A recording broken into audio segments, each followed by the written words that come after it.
जोधपुर राहीन बिरादर भाइयों, अस्सलाम वालेकुम। जो जोधपुर में निवास करते हैं राहीन भाई, इन सबको मेरा सलाम, अस्सलाम वालेकुम। तो मेरे दोस्तों, अभी आप लोगों ने जो जमीयतुर राहीन स्टूडेंट प्रतिभा सम्मान समारोह रखा, इसके लिए दिल से मैं आपको बहुत बहुत मुबारकबाद देता हूँ। आपको बहुत बहुत मुबारकबाद हो। इसके साथ साथ पढ़ाई लिखाई तालीम पे आप ध्यान दे रहे हो, तो इसके साथ साथ आप संगठित होकर चलें, इस पे पूरा ध्यान दो। इसकी सख्त ज़रूरत है, क्योंकि पढ़ाई लिखाई तालीम के साथ साथ जनरल नॉलेज होना भी बहुत ज़रूरी है। और जनरल नॉलेज से, घर की तहजीब से हर इंसान कामयाब होता है, और जनरल नॉलेज बहुत ज़रूरी है। और आज का दौर आपने देखा है कि कैसा हालात हैं। इन 10 माह का शासन होने जा रहा है। जो हमारा देश का राजा है, लाखों का सूट बूट पहनता है, लाखों का सूट बूट पहनता है, और जहाँ भी जाता है वो वहीं का बेटा बन जाता है। चाहे वो नदी किनारे का बेटा बने, चाहे विदेश में जाकर किसी भी मजहब के लोगों का बेटा बने, या किसी भी माहौल में डल जाए, क्योंकि उसे तो अपनी पब्लिसिटी से मतलब है, और अपनी हाईलाइट होने से मतलब है, और सत्ता में बने रहना का से मतलब है। तो सूट बूट पहनने वाला जहाँ जाए वहाँ पकड़ी बांध लेना, उसके बाद भी वो देश को बर्बाद कर रहा है, देश को बर्बाद कर रहा है। ये आप देख रहे हो, हम सब देख रहे हैं, पूरा देश देख रहा है, देश बर्बाद हो रहा है। तो सूट बूट पहनने से कहीं भी चल जाए, कहीं का भी बेटा बन जाए, कहीं भी जाकर पकड़ी बांध ले, वो कौम की, वो समाज की, वो देश की तरक्की नहीं करेगा। और वो क्या तरक्की करेगा, वो जो सूट बूट पहन रहा है और करा धरा समाज के लिए कुछ नहीं, समाज के लिए कुछ भी नहीं करा, और जहाँ जाए वहीं बेटा बन जाए, और वहीं जाके पकड़ी बंद वाले और सूट बूट में रहे। समाज के लिए कुछ करना है तो ज़मीन से जुड़कर चलो, और बड़ों की जनरल नॉलेज हासिल करके चलो, घर की तहजीब इस्तेमाल करो, तो ही कौम और बिरादर, छोटे छोटे कबीले तभी तरक्की पर आएंगे। तो मेरे दोस्तों, आज सख्त ज़रूरत है कि ज़मीन से जुड़कर काम करें। और जो ज़मीन से जुड़कर काम करता है, जैसे कि मैं कोटा रहता हूँ, तो कोटा में अब्दुल सलाम राहीन, मुश्ताक अहमद भाई, लियाकत भाई, ऐसे कई भाई हैं, आदिल भाई, अवेश भाई, बहुत सारे ऐसे लोग हैं जो ज़मीन से जुड़कर काम करते हैं, मगर वो सूट बूट में नहीं रहते हैं।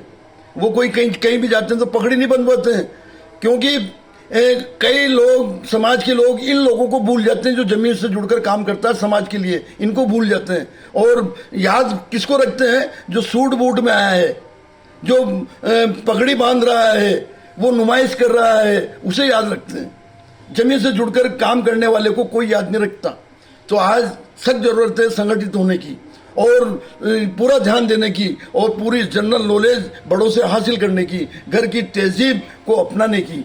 आज आपने जो प्रतिभा सम्मान समारोह रखा, ये वीडियो मेरे बड़े भाई अब्दुल रहीम कुरैशी साहब ने भेजी है, मुझे बड़ी खुशी हुई। और इस खुशी के साथ साथ मैं सभी से अपील करूंगा कि हर जगह होना चाहिए पढ़ाई लिखाई तालीम के लिए। तो कोने कोने में भी आज मेहनत कश मजदूर भी पूरा ध्यान दे रहा है। ध्यान देने की ज़रूरत संगठित होने की है। और जब छोटे छोटे कबीलों में हम संगठित होंगे, तो समाज में भी होंगे, समाज से होंगे तो कौम में भी होंगे, कौम के लिए कुछ अच्छा कर गुजरेंगे। तो कौम आज जो बिखर रही है, जो अलग अलग मसले और फितनों के अंदर फैल चुकी है, उसको ख़त्म करने की ज़रूरत है। क्योंकि हमारे लिए एक ही मकसद है, कुरान और हदीस और अल्लाह और अल्लाह के रसूल। बाकी जो दुनिया की पढ़ाई तालीम है, ये भी ज़रूरी है ना, मगर क्योंकि अगर कौम को की तरक्की चाहते हो तो संगठित होकर चलना पड़ेगा मेरे दोस्तों। क्योंकि पढ़े लिखों को भी ऐसा शैतानी शासन जेल में डाल देता है। कई स्टूडेंट जेल में है। यूपी का जो कपिल डॉक्टर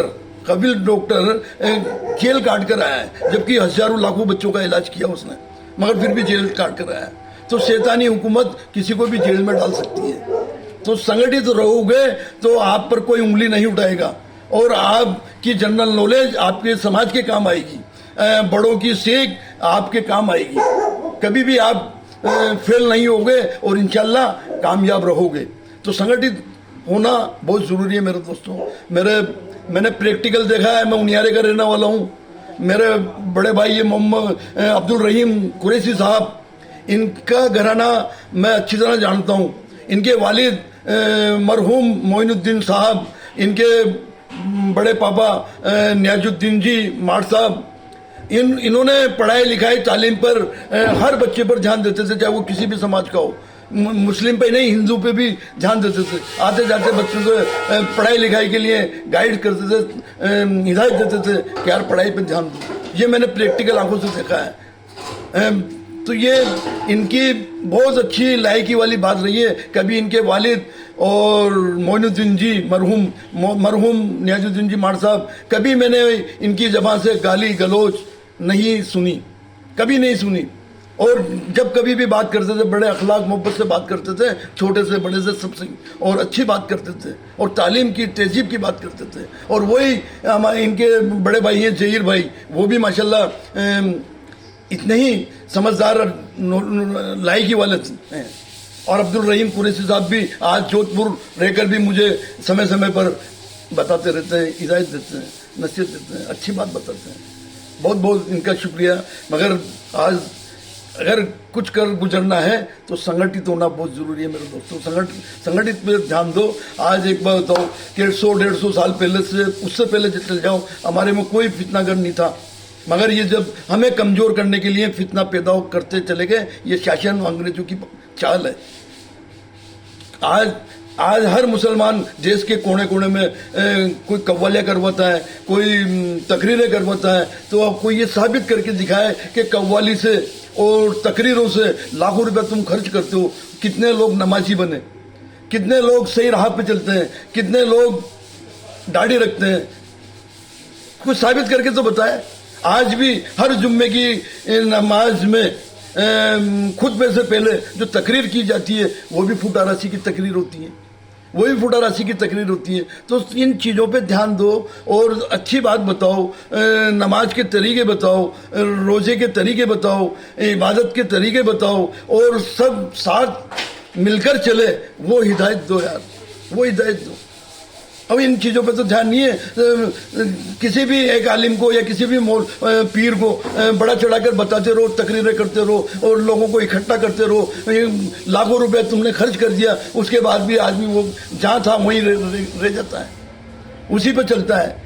तो इस बुराई को मिटाने का काम करो यार, अच्छाई को काम करो, सबका साथ लेकर चलो और संगठित होकर चलो मेरे दोस्तों, इसकी सख्त जरूरत है। अस्सलाम वालेकुम।